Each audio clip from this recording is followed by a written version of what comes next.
Hi, everybody, and welcome. I'm Hayley Mitchell Haugen. I'm the editor of Sheila-Na-Gig Online and Sheila-Na-Gig Editions.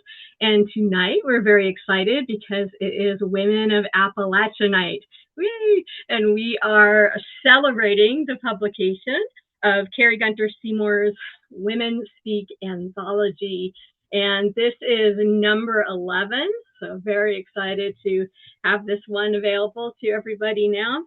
And this is Sheila-Na-Gig's sixth opportunity to publish Women Speak. And it's been such an honor to be able to publish these books and support the Women of Appalachia Project and all these wonderful writers. In Women Speak, you'll find poetry and song and fiction and nonfiction. So all from women all across Appalachia. So it's just a wonderful journey. And it's been so exciting to me, too, to get to know the women in these anthologies and publish some of them in Sheila-Na-Gig Online, and some I've gone on to publish their books, or we have books forthcoming from them.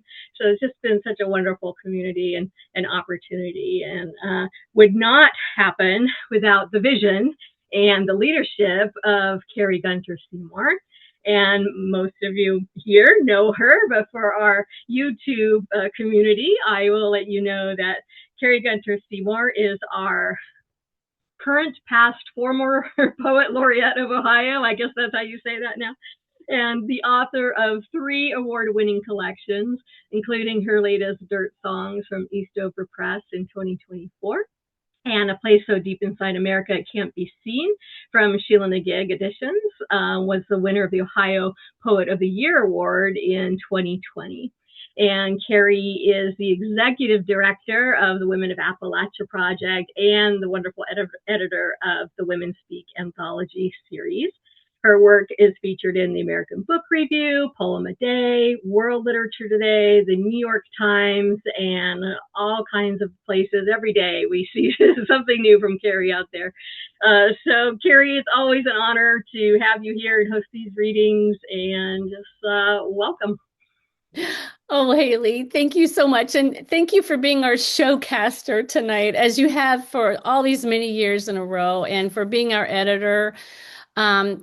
As Hayley mentioned, we're reading tonight from Women Speak 11.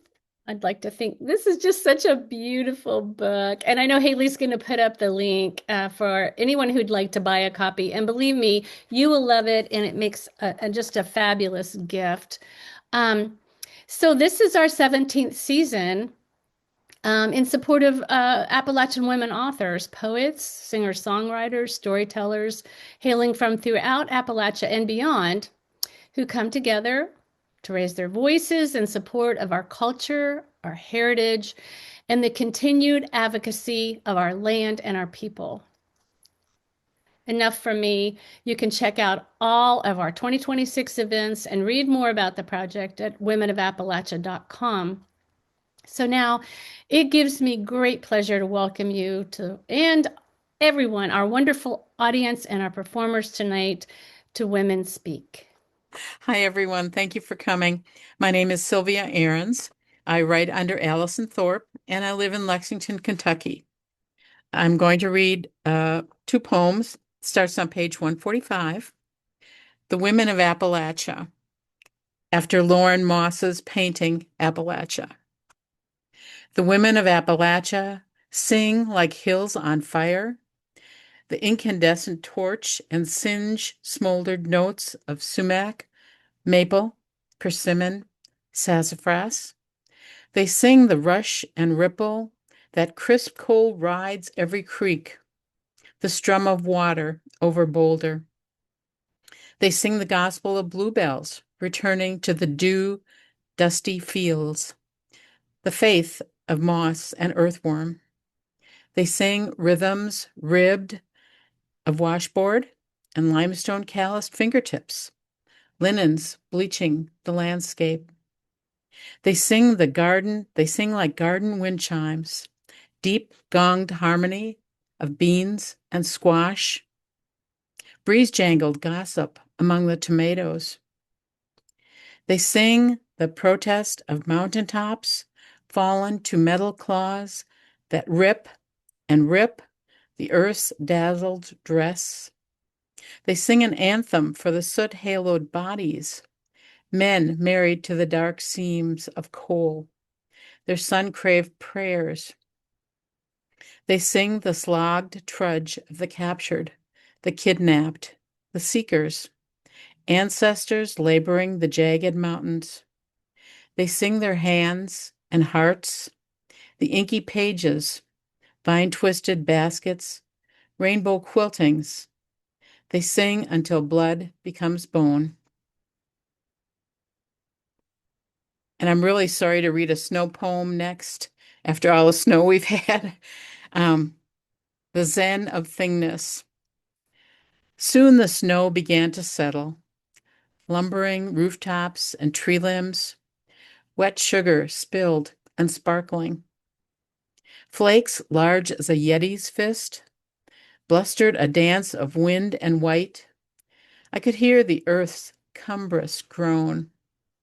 Our power left without a goodbye. The landscape black and eerie. Even the moon shivered behind clouds.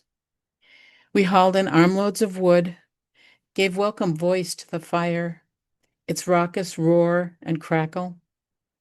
We spread a blanket before the fireplace, sang off-key among the candles, built a fort of our blessings.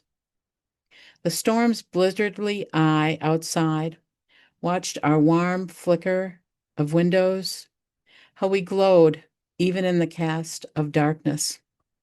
Thank you. I am CJ Farnsworth. I'm in Wheeling, West Virginia. And the poem I'm going to read is called Family Tree. 50 years, and I just learned West Virginia people lived in stumps. Now I can't stop wondering if those stump people are my people. Don't Moses and Darwin, the Eve Jean and Adam Seaman prove we all descended from the same two happily ever after Homo habilis in Africa? And what a thrill, because I've never much liked my pink skin. Also, I lie. Who, me? I'm not from West Virginia, not West Virginia, outside Pittsburgh. Stump people sad shake, shh, shh, at me. Stump people say, hold these handles dear. I think of my toppled pink huffy silver streamers beaming under blackberry brambles bordering the dead end. Stump people say I should give my skull for a stake of this river while they whisper, don't get in. Stump people say, sing, sing country roads, sing, take me home, sing for the sake of representation, then whisper, check is in the mail. Stump people say, not West Virginia people will assume you are small, but I'm 5'4", average for a woman in the United States. There's biblical silence regarding Eve's height. I, too, am an obscure fruit, turning puce. Maybe no one is looking for me to populate broken trees, because there are West Virginia people and not West Virginia people everywhere, they say, which seems to support the we're all incredibly inbred theory of ancestry. It's just, I'm always searching for simplicity. Ergo, West Virginia is a much smaller pool than human history. So if I claim stump people as my people, it would make more sense to people who like things to make sense. Because when you make a baby, you think whatever your code or tone or indigenous tree, you think you are shaping that baby into your people because you are a person who came from your people. Because this is how we saliently abide in circles. Hi, I'm Connie Green. I'm so happy to be here among all you friendly faces and the people I know and I'm just meeting. I'm going to read two reasonably brief poems from the book. The first is What Lasted, What Fled. Those years in government houses lined along the streets like soldiers in their bunks, houses dressed alike in non-color, mornings of leggings and gloves, smoke spewing from the steam plant across the highway, the top of its brick chimney hidden in the haze. rains that turned roads into mud, images stored in your every cell, warmed by summer days of books and quilt-covered grass, the way a world of sunlight stretched too wide for imagination to hold. But the family, all that fled down the dark tunnel of memory, father gone too soon, heart so filled with love it burst, mother a survivor of a hunger-filled childhood, her going a slow shedding of her own spirit, sisters playing, arguing, sorrow not yet shadowing their souls, a sense of everlasting the air they breathed day by day, sweet night after sweet night, and you, bundle of sinew and bones, what will last is the stardust, a faint trail in the universe, one more journey back home. And song at daybreak. Behind the mountains this morning, a soft curtain of pink, dawn dipping into her palette, my soul the recipient of her artistry, this small moment that would not have occurred had I not wakened early, wandered sleep-deprived into the kitchen, and turned my face toward the ridges, those ridges that daily wait for me to look up, to accept, if only for a minute, the gift they offer and have offered since the forces of nature, the work of time, pushed them from plain to towering majesty, our common stardust, knitting mountain, kitchen, aging woman into song notes that lift and drift the finite, urging toward the infinite. Thank you. Hi, I'm Angie Terry. I am from Chillicothe, Ohio, and I am reading my poem entitled Rewilding.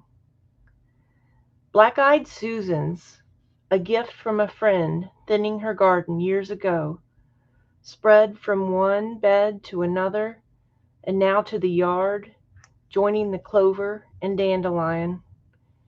Each spring I jigsaw mow around the growing patches, blooming now, dismaying our suburban neighbor.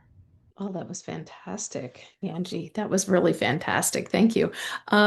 Thanks to Hayley and Kari for making this happen. I'm going to take us on a little bit of a left turn.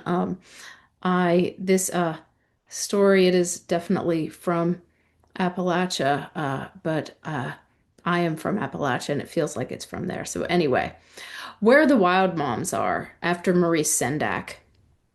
The evening the mom wore her dance shoes and begged her husband to take her to one club or another, he called her Wild Mom and said he was too tired to go out. She said, "I'll dance you under the table." And she went to the bedroom with a bottle of bourbon, claiming her husband was no fun at all. In her room, a dance floor grew and grew and grew until the ceiling hung with colored lights and the walls thumped with bass. And a private car with a stocked bar pulled up in front of the dance club, and the mom rode away through the town and beyond and in and out of cities and states to where the wild moms are. And when she came to the dance club, all the wild moms towered above her on loose-eyed heels. They roared their party roars and pursed their lipstick lips and showed their bejeweled manicures and shook their hips and thighs till the mom said, "Enough," and tamed them with the magic trick of a new dance move. They were enthralled and called her the most wild mom of all and made her queen of all the wild moms. "And now," cried the mom, "let the wild dancing start." And they shook their hips and grinded to the music and spun all the way to the floor, not a husband in sight. "Now stop," the mom said, and sent all the wild moms to rest. Then, from across cities and states, the queen of all the wild moms heard her husband reading a book to their little girls and was lonely. She missed her family, and so she gave up being queen of the wild moms. But the wild moms cried, "Don't go, we'll beat you up, we love you so." And the wild mom said, No. The wild moms stood higher on their loose-eyed heels and roared their party roars and pursed their lipstick lips and showed their bejeweled manicures, but the mom stepped into her private car and waved goodbye and rode back through states and cities to her hometown and into the night of her very own room, where she saw her girls cuddled on either side of her husband as he read, where his supper was waiting for him, and it was still hot. Thank you. Thank you. I'm E.J. Wade, and I'm going to read 2 poems. The first one is called The Getaway Bag. Everything is rolled, packed tight, and secured in the tan Samsonite overnight case. Mama calls it our getaway bag. She has hidden it safely in the back of the closet, beneath the pile of quilts Granny made for her wedding trousseau. I wonder why we need a getaway bag. Mama and I never go anywhere. When her laughter turns to tears and her cheeks turn red, then blue, she pulls out the getaway bag and checks its contents. Removing my birth certificate from its envelope, she unwraps my first pair of patent leather shoes and swallows her sadness in silence. We sit, the 2 of us, quietly unpacking each item to make sure that nothing is missing, a sign that he has not found it. Swaying like a tree caught in a strong wind, she smiles at me as she refolds the contents of our getaway bag and returns it to its place. I wonder why we need a getaway bag when we never go anywhere. The second one is called Patent Leather and Lace. I should have followed my first instinct. I counted the days before breathing a word, kept the secret to myself because it was mine alone to confess.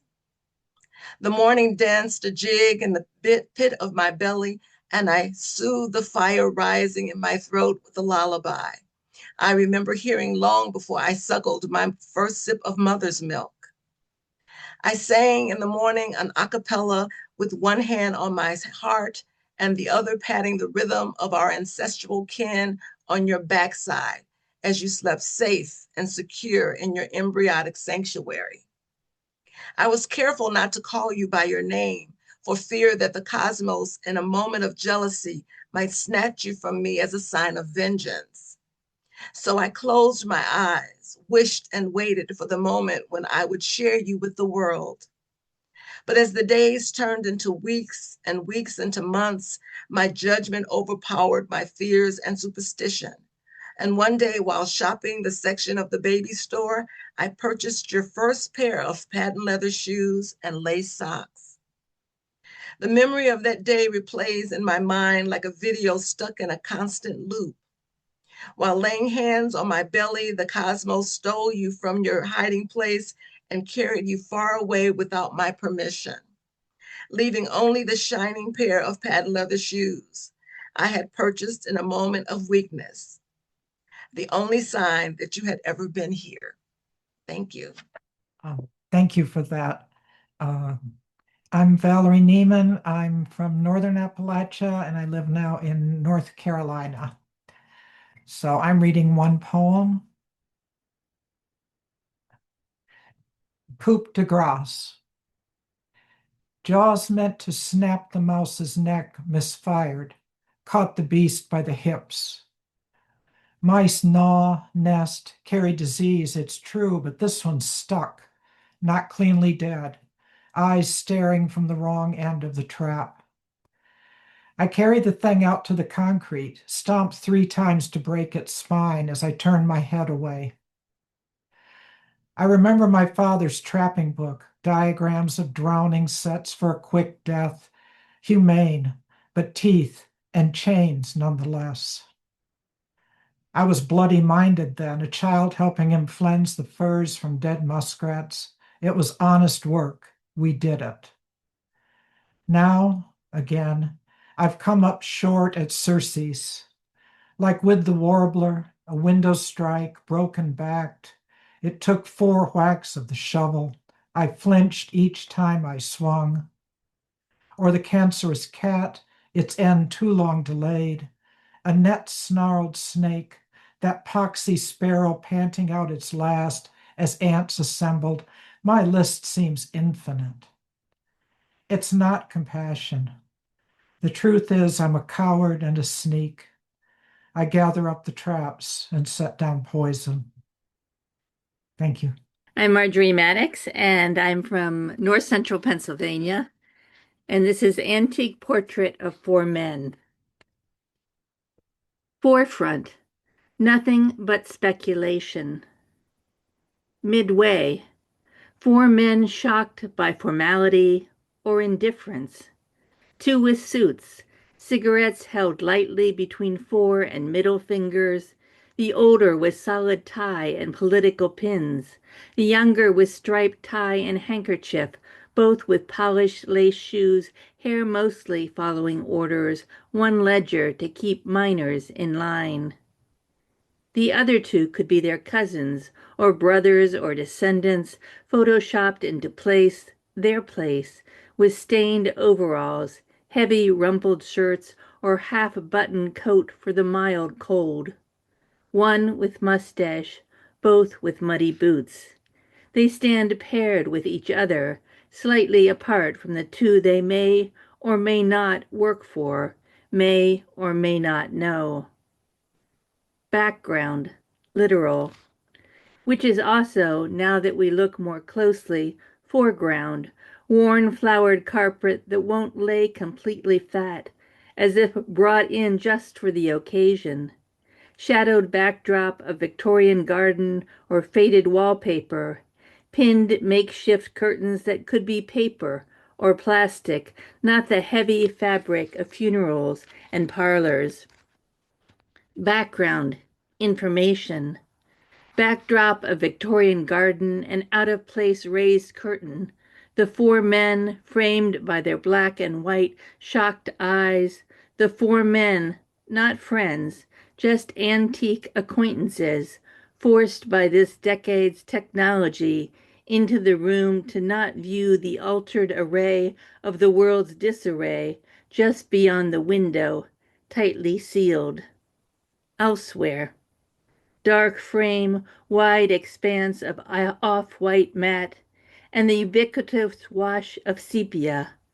Somewhere here is a father, an uncle, a boss, a banker, a foreman, a deputy, a murderer, a minor. You won't be able to tell from the eyes, all gleaming with white and the uncanny slant of questions. Look again.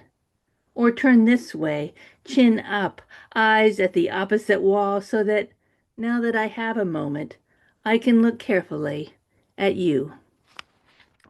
Thank you. I'm Jennifer Schomburg-Kanke, and I'm originally from Ohio, but I'm coming to you tonight from Tallahassee, Florida. And my poem is How Shiso Came to Scioto County. She takes me on a tour of the land, her once and future hearths and homes. We gather sassafras for tea and Queen Anne's lace for boiling down to make a jelly to can and keep. She shows me where she walked the rail bridge, tagged along with hooligan kin. She paints herself a woodland saint.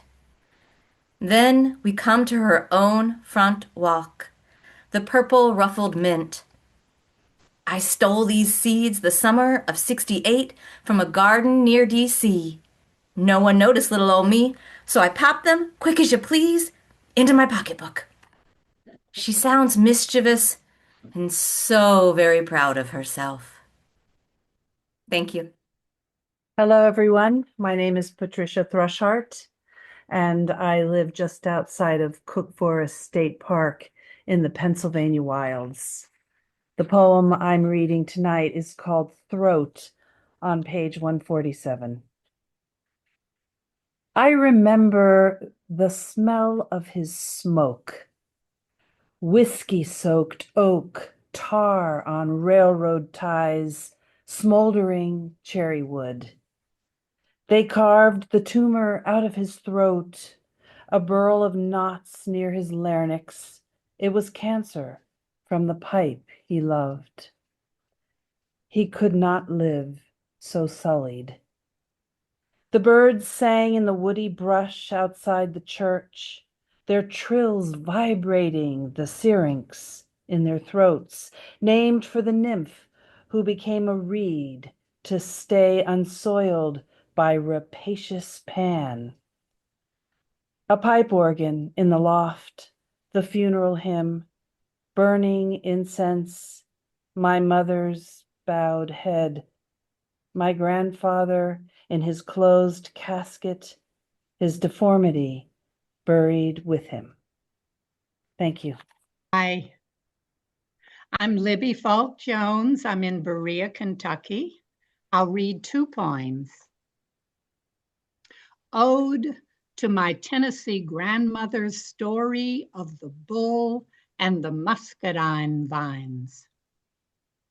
Praise impulsiveness in a flowered skirt and the legs that carried her to the base of the vines. Praise dark-stained fingers that clung to the branches. Behind her, the black, panting, fiery breath. Praise resourcefulness of eye and of limb, the daring that trumped her mama's rules. Then praise the silver-haired singer of valor, unabashed hubris in a flowered nightgown, who spun her own heroism in breathy whispers. And praise the granddaughter, wide-eyed, shivering, who listened, who remembers, who learned to sing of pluck and spirit in her own tongue.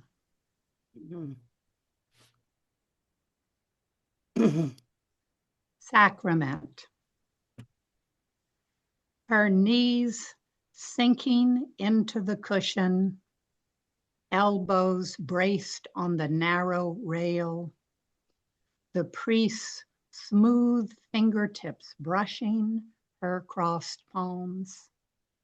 Then the opaque wafer, its sharp edges, the murmur of his voice, take this. Her tongue tip touching the chalky circle, lifting it from her palm into the cathedral of her mouth. The body of Christ, her hands still nesting, the swish of his robes given to you, wafer dissolving into her throat, his blood, her blood, yet to come. Thank you. Hello, everyone. I'm Joanne Gibbons from Cincinnati. I live about a stone's throw from the Ohio River. And my poem is on page 37, Change of Heart. Unspoken apologies, so well said. Once upon a never, now. I do. Blue Ridge hollers echo wedding vows. I'm Meredith Sue Willis, and I grew up in Harrison County, West Virginia. Shinnston was my hometown. I've spent a lot of time since then in the Northeast, but that's still my home. And I'm going to read a bit from the prologue of a novel in progress called The Return of Roy Critchfield. And this is just a little bit of the introduction to the story. Roy Critchfield preached his last sermon at the First Baptist Church of Kingfield, West Virginia, in the late summer of 2000. Don't expect me to remember the date, but it was definitely late summer. His entire tenure as minister of the First Baptist took place between June and September, and it was never official. No promises were ever made. Kingfield has always been my home. I've always loved the way the town seems to gather the hills to itself, dense green in summer, bronze and golden gray in winter. You can stand in the middle of Kingfield between the Masonic Lodge and the bank and see everything at once, the churches, the granite courthouse, the late 19th century brick buildings with lawyers' offices and copy shops. There's not much industry anymore. The coal mines mostly closed years ago, and the limestone quarry has slowed down. There are altogether fewer real jobs. There's real retail at the mall, the fast food stores. The only substantial source of new jobs in the new century has been a federal penitentiary down the road. I lived on the highest hill overlooking town from the east, and my niece lived on the highest hill to the west. Roy Critchfield grew up south of the city limits, up one of the coal hauling roads. Back when I was just starting to teach and Roy was my student at the old unconsolidated high school, people knew whether you lived in town or out one of the runs, and they knew which church you attended. Later, we drew distinctions about whether a family had members who got caught up in the drug crisis, and eventually that distinction was harder to make. All of these shifts were in process or just beginning that summer of 2000. We were, at least in my memory, more innocent than we became a short few years later. I think of it as the end of the good old days, although that may have more to do with my age than reality. But I do believe West Virginia and the rest of the country were less angry and ugly. We didn't think much of our elected officials, but we liked decorum, and no one was supposed to preach politics from the pulpit. But that was changing, and Roy, I suppose, was part of it.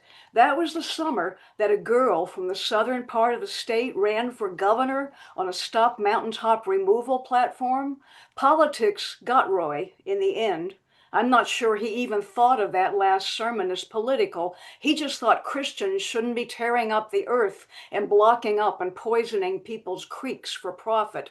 I expected the board to fire him right after the sermon about Jesus on the cross, doubting his faith. But we small town folk back in those days weren't very sensitive to theology, I guess. Maybe no one even listened to the words he was saying in that sermon. Jesus, Jesus, Jesus. If you say Jesus enough, most Baptists are soothed into ignoring the details. The Kingfield First Baptist hired him to save money. We were between preachers that summer, and one day Caleb Savage, chairman of the Board of Trustees, as distinct from the Board of Deacons, discovered Roy Critchfield was back in town with a college degree in something vague like counseling.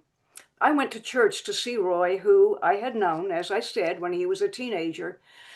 He did some good things for the church that summer, but then he brought some Mountain Party college students with guitars to take over the Sunday morning service. And then Roy followed the visit from the Mountain Party with a sermon where he said the challenge of the new century would not be adultery and homosexuality. And I don't think that word had ever been uttered at the First Baptist Church before. No, said Roy, the challenge of the 21st century was going to be the rape of the land. Another word I don't think had ever been uttered from that pulpit. Then he proceeded to give a mini history of resource extraction in the Appalachian Mountains, and Caleb Savage was heard to mutter, well, that beats all. That sounds like some kind of communism. And that word has always been the nail in the coffin in West Virginia. That was lovely, Meredith. Thank you so much, Kari and Hayley, for bringing us all together here. It's really lovely to hear everyone. My name is Jessica Jones. I'm in Northeast Ohio. My cat Magnolia apparently is joining us. And I've got roots here and in Western Pennsylvania. So some of you might recognize in this poem what we call up here a Pittsburgh cellar. This is called Counting Clothespins. Counting clothespins in the cellar where cement floor slants to the drain near its center, a geometry of years from when Grandpa's plight was to remove steel-toed boots, drop factory uniform in the basin by the shower, beneath a single light on a string. I reach up to the same string, new bulb, now, and grasp for a clothesline near the furnace, where so many shirts have hung and stiffened. Then down into a bucket for wooden hasps that smell of rust and soap. They don't make 'em like they used to, Mama says, tossing out flimsy clasps and cotters from the Dollar General, which fall apart like online dates, cheap tinder. The old ones have strong hinges, sharp springs that can catch a woman off guard, like a poem waking you up at night, a contraction or a kick, winter pipes choking themselves alive, a cough, then that unmistakable whoosh of water and lightness. There's the confirmation, the assurance, a holding fast from one line to the next. Thank you. Hi, I'm Lake Angela. I'm from northeastern Ohio, and I live in Pennsylvania. I have two poems tonight meant to honor my grandmother's voice. In Diamondville. I spend my life outside among the shadows of rocks. In Diamondville, the graves face east. The dead like to greet the rising sun, just as they greet me on the dirt streets, with my rag doll in one hand and my good snakes in the left. Uncle Walter says that God loves all creatures, and thus I'm no different from the devils.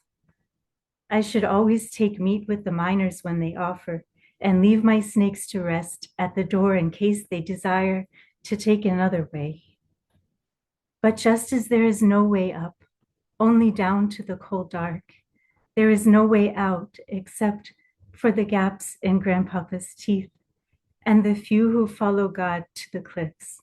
Okay, revisitation. An explosion like a scream, and our windows shed their glass, gaping black holes with splintered teeth, like the people on the street who smoked the meth our neighbor made. Charred cans of acetone and one innocent woman's bones were the only remains. At rest on a carpet of green leaves, the blast ripped from trees. I still invoke Our Lady on her behalf. Where red flags waved above wreckage, yellow marked the body parts, all beckoned like strangely beautiful algal blooms. When she surfaces, will she again be whole or forever dismembered, like our Mother Mary on a white cloud, but just a womb, and there a breast, a child still suckling from the nipple, the mother's mouth, her searching hands and eyes somewhere else. Look past still glass eyes at that lake, the crystal white ice and lashing black space as Our Lady storms and fades. Pray for God who thrashes out there in the deep. I too wish I could sleep, always only sleep. Underwater, staring into the blue-green faces of our early dead. One may pray for breath. One might even learn to rest, but she may never return to her dream. Thank you. I'm Erin Murphy. I'm in Altoona, Pennsylvania. I'm going to be reading two poems. The first one is called Hope. Friday afternoon, Altoona, Pennsylvania. Between the Sears that's now a pop-up Halloween shop and the auto center turned pot dispensary, a young man on lunch break walks out of K Jewelers, cupping a small box in both hands before hopping into a mud-pocked electric company bucket truck. And this poem is called Vaughn. A boy with pimples and a coltish gait, has died. A boy, the younger brother of my daughter's friend, has died, has taken his own life. I watched him play in the pool hour after hour of splat ball and Marco Polo, summer after summer, as he grew taller than his sister. Still, she'd spread his towel to dry in the sun and wait for him at the end of the day as he stabbed his wet feet into flip-flops. White mother, black father, and a part of Pennsylvania where pickups wave Confederate flags under a bruised sky. all four of them, parents and kids, have names. Such hope in those names, their own little club of safety and love. Once, Vanessa stayed at our house for a birthday sleepover. The next morning, the girls were going to Galactic Ice, an indoor rink that blasts pop music. As she buttoned her coat, her $5 bill floated to the floor, and our dog ate it, swallowed it whole. Everyone laughed, except Vanessa, who cried hard, as if she saw the entire day playing out, her friends skate dancing backwards and eating French fries in the snack bar, while she sat home alone. I scrambled for my wallet and handed her a 10. Her sobs turned to deep breaths, then calm. How simple it was to ease her pain then. Thank you. That was beautiful, Erin. I'm Linda Parsons, and I'm reading from Knoxville, Tennessee. It seems that these days I'm more and more driven to write political work. I wonder why. Stealth. People say they live in the kudzu field next to Mountain View Baptist on Cecil, and small pets, free-ranging hens, vanish just after dark, though I haven't seen or heard them. My daughter watched one jump my wall, scraggly and gaunt, which is why, inside my back fence, a certain patch of grass darkens with nutrients beyond anything my dog eats, and why I know Coyote finds my world delicious, away from swerving wheels and buckshot, my Sheltie in for the night. This huge pile of shit, rich with rabbit, buzzing iridescence, replenished every few days while I go about my ease of living. The yard's queen spot, the mons pubis sparkling blacker than black. When I saw it, I knew the wild had found and unlatched my gate. The space I tend and call beautiful, hung now in brief May roses. The shit I step around and mow over but cannot ignore. The word safe, aimed like arrows as I dream on. Bullets, aimed like bullets. This shit ton of a shit show that steals through our neighborhoods and towns and schools, that encroaches close enough to suck the breath from our children and dares us to touch it. Cold as a bowl of poison put out for whatever roams unseen and circles the house. Us locked against its stealth, its gleam of resplendent stealth. Thank you. My name's Sharon Hatfield, and I'm from Athens, Ohio. And I'm going to read a portion of my essay called From the Classroom to the Capitol, Nurturing a Love of Poetry. There I was in 7th grade, standing before the class in my bias plaid skirt and brown mock turtleneck, nervously reciting the poem I had been instructed to memorize. My choice was Robert Frost's Stopping by Woods on a Snowy Evening. When I got to the line about the narrator's horse shaking its harness bells, a titter ran through the class. Why were they giggling? My preteen angst was about to kick in when suddenly I realized my 10 Commandments bracelet, a row of imprinted golden slabs hanging from a chain, had inadvertently jingled just as I delivered the line. My classmates weren't laughing at me, but laughing with me, probably thinking I had planned the sound effect. Disaster averted, I finished the piece and gratefully took my seat. Early classroom experiences such as this nurtured a love of poetry that would stay with me over half a century. I set to memorizing more of Frost's work including the beloved titles The Road Not Taken and Fire and Ice. This exploration soon led to my reading other poets, expanding my worldview and opening me to the realization that I could share emotions that others, in many times long past and places far removed from my rural community, had felt. As a landlocked Appalachian girl who had never been in love or seen the ocean, I could never be the Victorian man lamenting his dead lady in their kingdom by the sea, but I could read Poe and feel his pain, commit his words to memory. Before I entered high school, I was writing poems on my own. In the many decades since, I have learned that memorization has gone out of style among educators. With more emphasis on interactive learning, critical thinking, and problem-solving skills, memorizing poetry is considered old school. Nonetheless, I feel that poetry should continue to be an integral part of the curriculum in both child and adult education, whether it is memorized, simply read aloud, or paired with a writing assignment.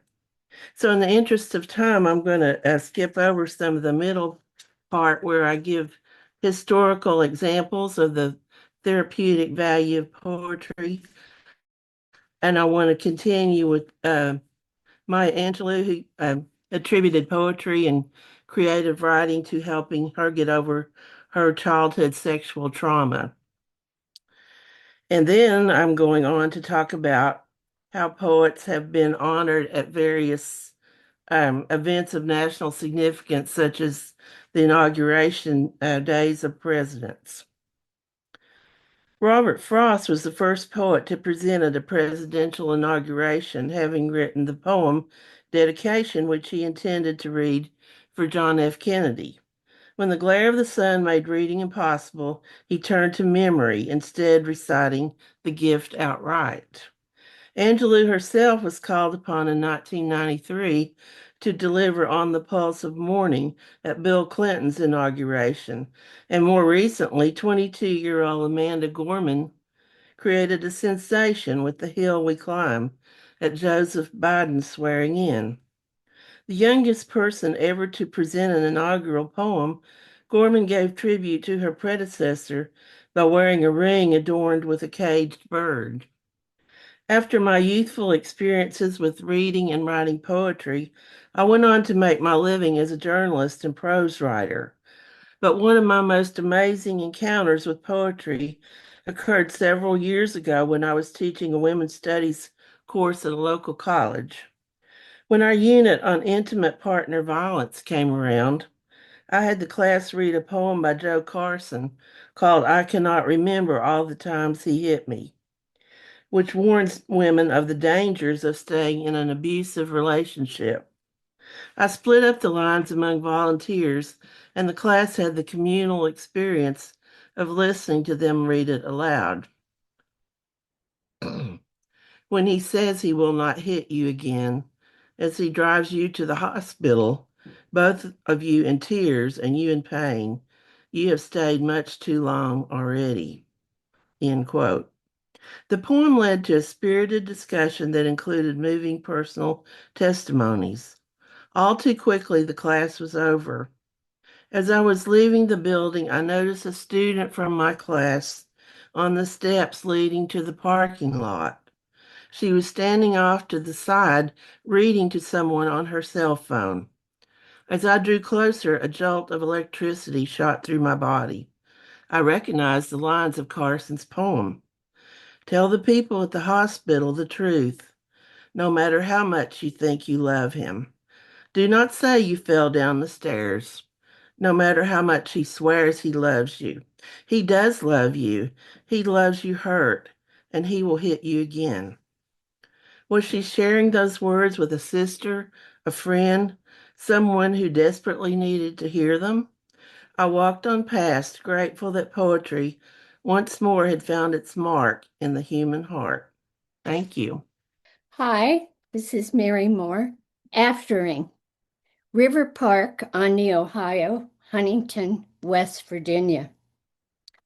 I walk the river after. The sky rubs my nose, smells of ozone and propane, its tail flint. I wish it could spark ever aftering.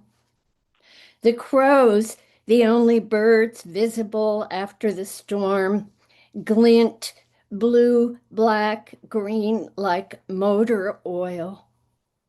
Don't cry over spilled crow.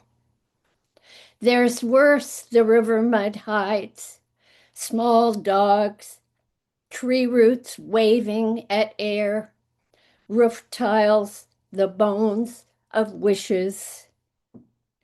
If the Warners had known, if we had, if we'd minded and heeded. The wishbird, who it is, I don't know, whistles down the park. It invites hope and jitters. Dread, too. I'm doing the shit happens, it's not my fault, but it is park bench seat jig. The wishbird likely opens the fan that tails him, though he lacks even peacock's blind eye for afterthought. He's always aiming forward anyway, like worry, and spilling his beaked shadow ahead.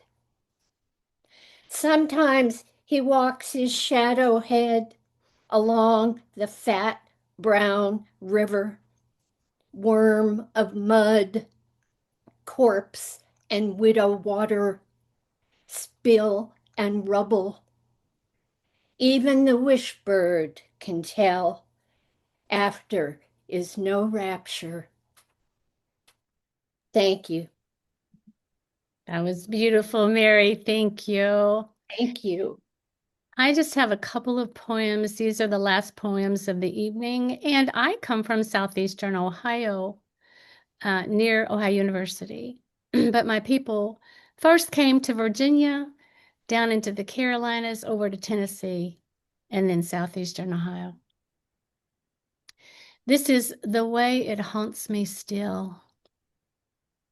We, a gaggle of plaid-clad women, except for you, Joe.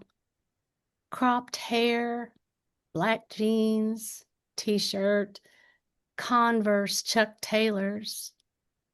The lot of us leading tangles of teens from foyer to galleria, pergola to lunchroom, to large-bellied buses waiting along the curb. Air, a mix of hubba-bubba and pheromones. I never knew your dead name. My last day was high-strung, emotional, ready to move on, but not. Jokes and pokes, love you forevers, and don't forget me's. You quipped something clever, like never let your vajayjay hold you back. And I said, right back at you, girl. In that room full of giggly women, the silence suddenly deafening. I still cry when I think of that moment. How you walked over, hugged me anyway.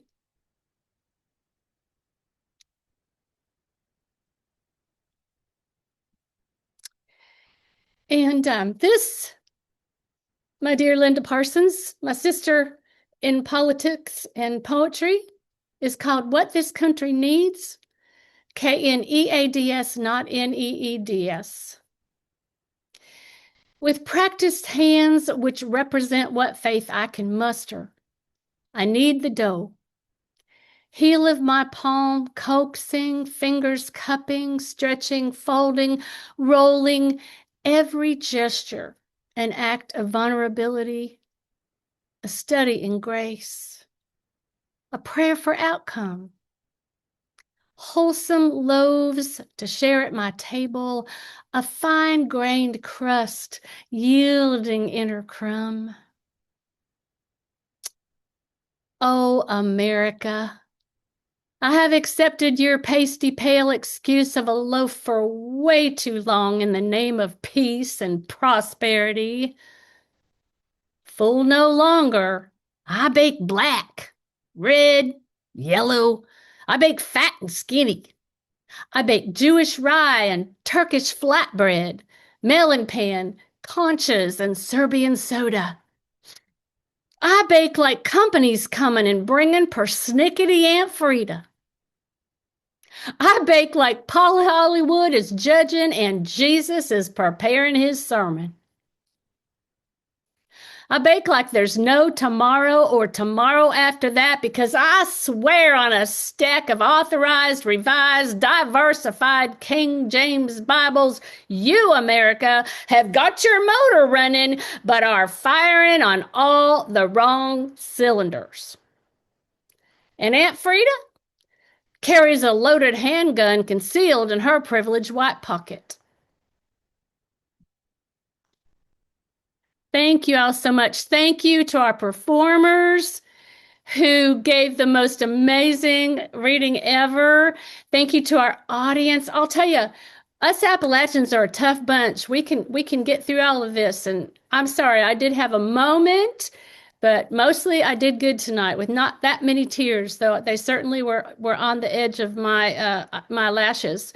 I want to let everybody know that our next event is at the Appalachian Studies Conference at Marshall University in Huntington, West Virginia. That's the 19th through the 21st.